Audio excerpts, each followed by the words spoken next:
नफ्स नफ्स का गुलाम कभी ना बनना। नफ्स ख्वाहिशात दुनियावी ख्वाहिशात से दूर रहना। नफ्स वो कुत्ता है जो इंसान से गलत काम करवाने के लिए इस वक्त तक भौंकता रहता है जब तक वो गलत काम करवा ना ले।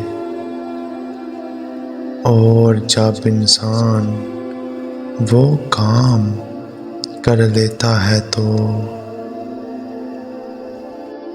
ये कुत्ता सो जाता है,